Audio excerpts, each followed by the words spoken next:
Alors, j'avais initialement prévu de vous parler effectivement du rôle identitaire du sang et des dents. Il se trouve qu'on a une journée chargée. Et donc, je vais me limiter à l'aspect strictement dentaire. Et je vous promets donc un article plus sanglant, puisque le sang sera intégré.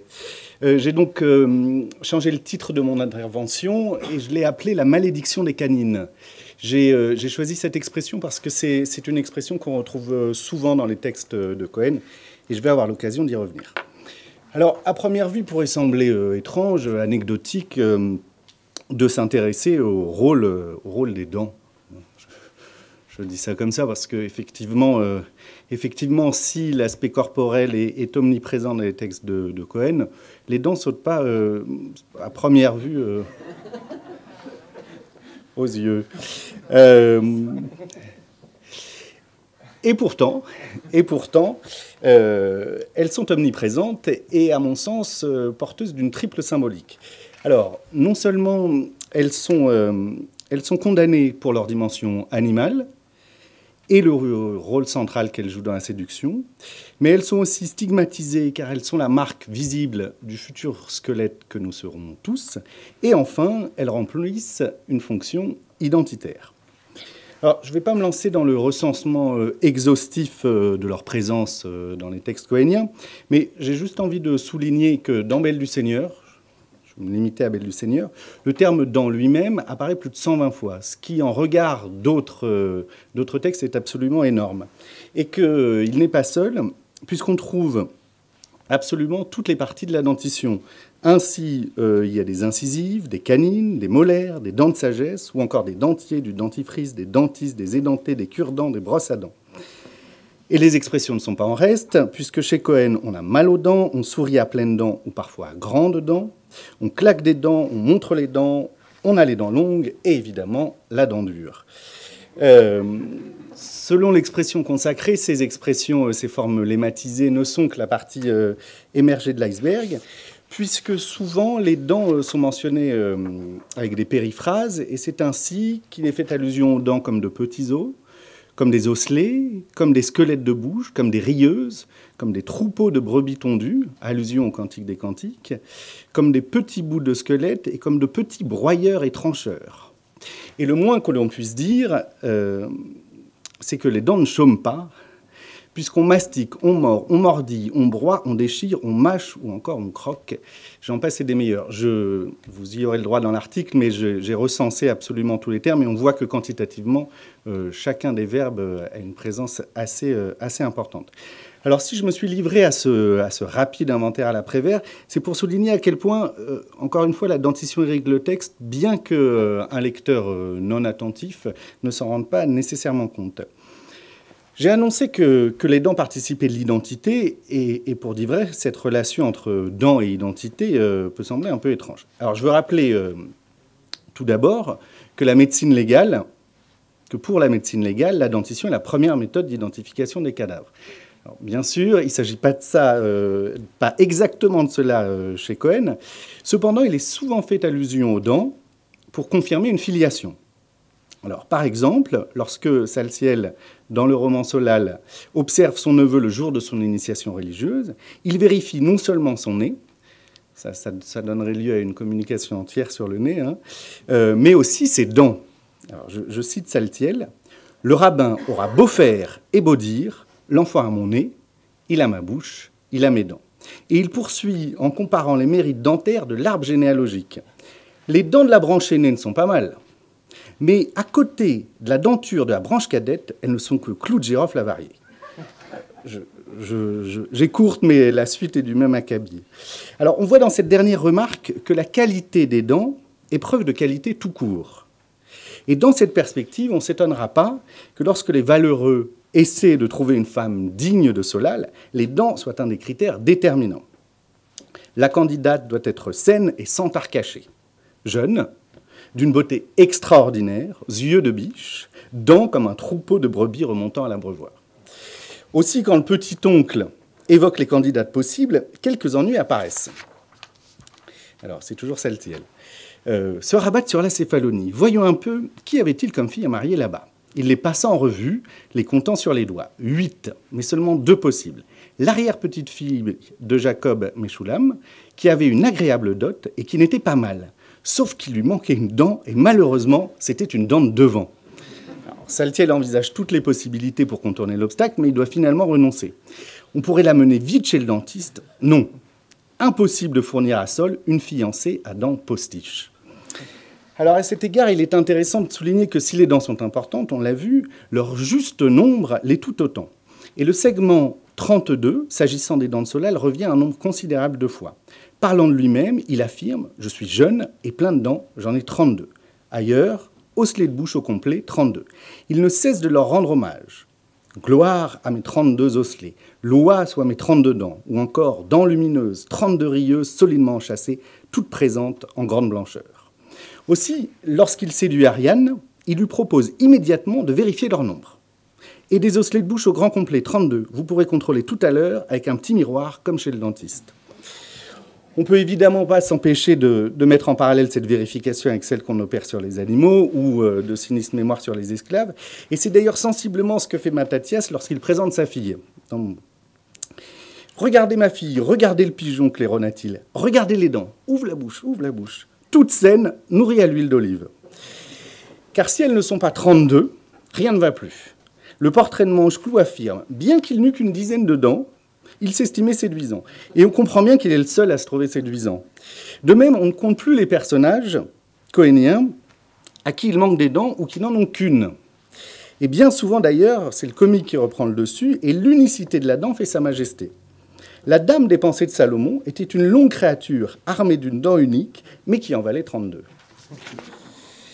Alors, généralement, l'évocation des dents chez Cohen est pourtant vraiment beaucoup moins comique, puisqu'elle renvoie à la violence et à l'animalité des hommes.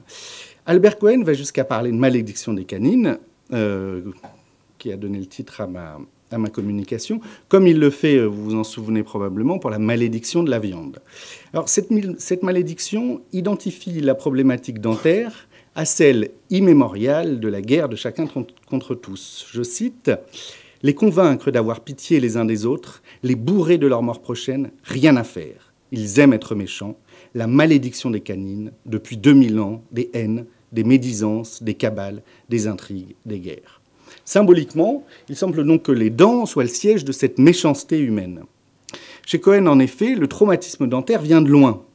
Et on retrouve cette question dans Ô vous, frères humains, lorsqu'il évoque la scène inaugurale qui, selon ses propres mots, changea le cours de sa vie. Il s'agit de l'épisode du Camelot, qui a été largement étudié. Alors, je reviens rapidement sur cet épisode.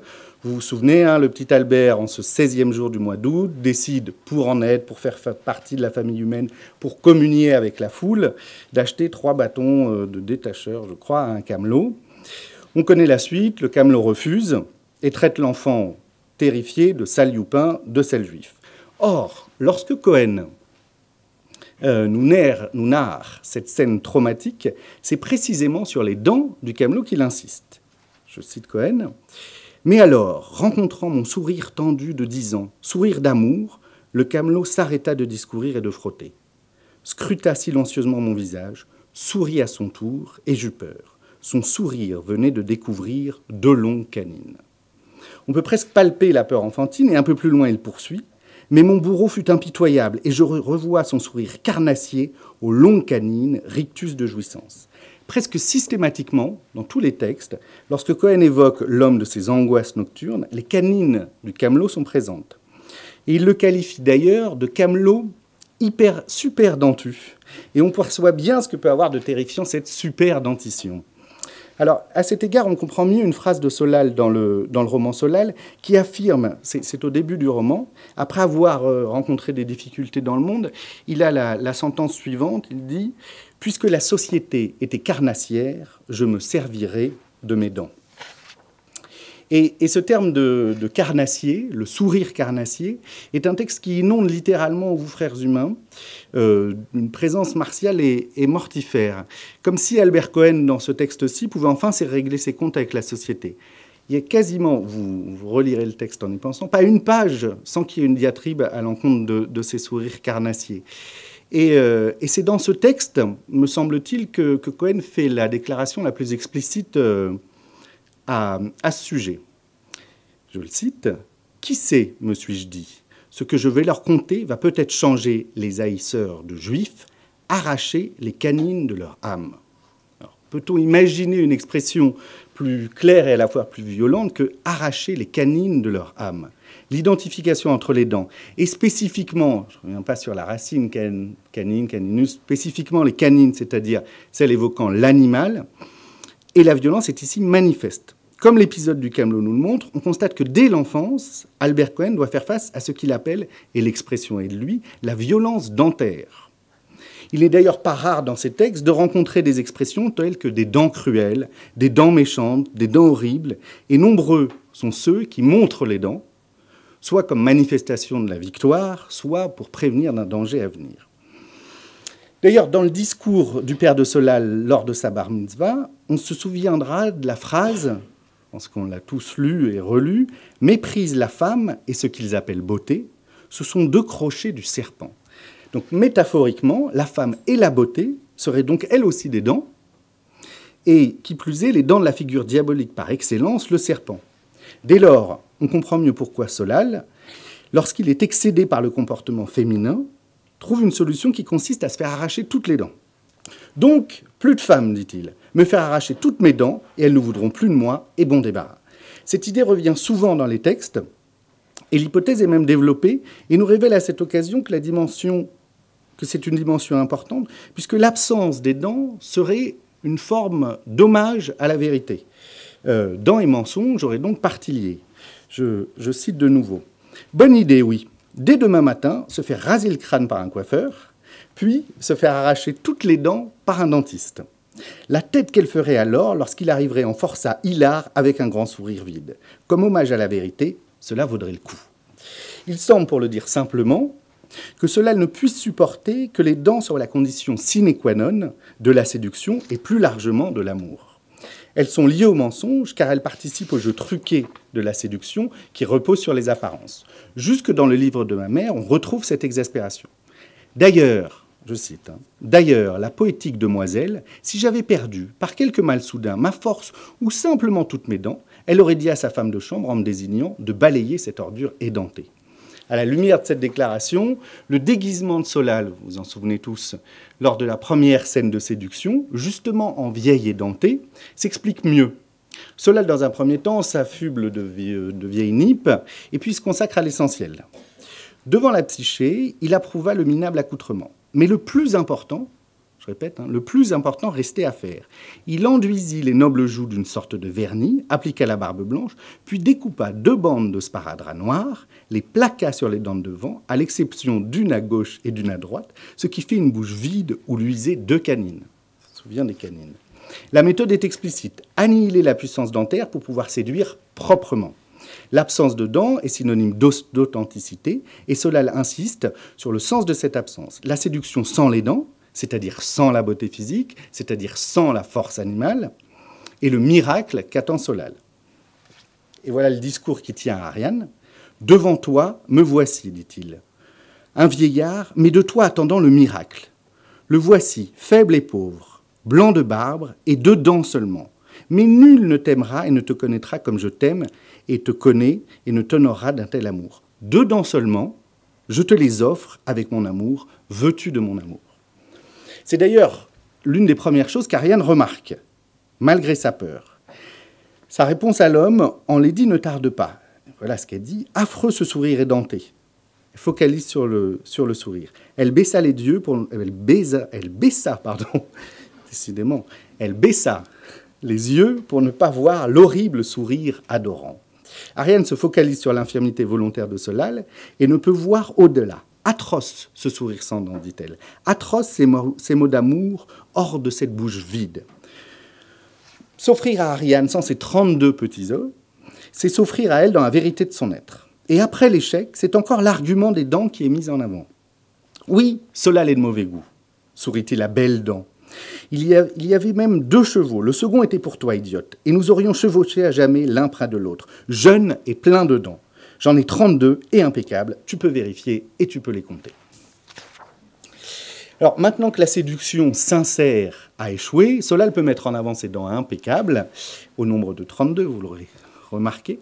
Et alors que la victoire est consommée, Solal ne peut manquer de souligner, ne peut penser avec cette lucidité qu'on lui connaît, que cette première tentative de séduction manqué et que la première tentative a manqué, que la seconde a réussi, et que la seule différence entre la première et la seconde, c'était la présence de dents.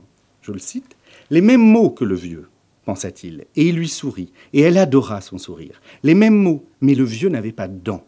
Et tu ne l'entendais pas, pensa-t-il. Ô dérision, ô misère, mais elle m'aime et je l'aime, et gloire à mes 32 osselets. » L'obsession pour la dentition ne quitte pas Solal, même dans les moments de joie. Il ne parvient pas à s'empêcher de penser que sans ces misérables petits bouts d'eau, rien n'eût été possible.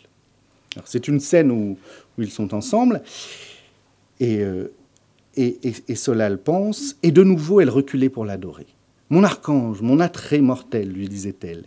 Et elle ne savait pas ce qu'elle disait, souriante, mélodramatique et de mauvais goût. « Archange et attrait mortel, tant que tu veux, pensa-t-il. Mais je n'oublie pas que cet archange et cet attrait mortel, c'est parce que 32 dents. » Alors voilà. Je vous avais promis de faire court. Je vais en rester là. Le sujet mérite d'être développé. J'aurais par exemple aimé vous parler du parallèle très intéressant sur tout ce qui est l'ingestion entre cette malédiction de la viande et la malédiction des incisives. J'aurais aussi aimé vous parler plus avant de l'importance des dents dans la comédie de la beauté et dans la mécanique de séduction. Il y a beaucoup d'autres choses à en dire. Et puis de leur dimension macabre que je n'ai pas abordée et qui fait dire à Cohen dans un de ses entretiens, je cite Cohen, « Quand Solal voit le sourire de sa bien-aimée, les dents éclatantes de celle-ci sont déjà la partie visible de son squelette. » Mesdames. Et j'aurais aussi aimé vous parler de l'épisode de la cave Silberstein qu'on a un petit peu évoqué, et notamment du symbolisme de la morsure de la naine, où on retrouve tout un tas de choses avec les dents. Alors, je vais conclure en laissant les derniers mots à Cohen, qui fait un aveu en 2 temps qui me semble bien résumer ce dont on vient de parler. Il est dans... je ne vous dise pas de bêtises, oui, c'est dans « Ô vous frères humains », et puis il observe un bébé. Et il est fasciné par ce sourire sans dents. Il dit la chose suivante. « J'aime, lorsque je vois en son landau un bébé aimablement m'offrir son sourire édenté. Angélique, sourire tout en gencive. » Et puis il continue, et il dit qu'il faut prendre garde parce que le bébé grandit. Il dit « Il ne sera pas toujours un doux bébé inoffensif. Et quand lui, dangereusement, veille et déjà se prépare un adulte à canine, un velu antisémite, un haïsseur qui ne me sourira plus. » Je vous remercie.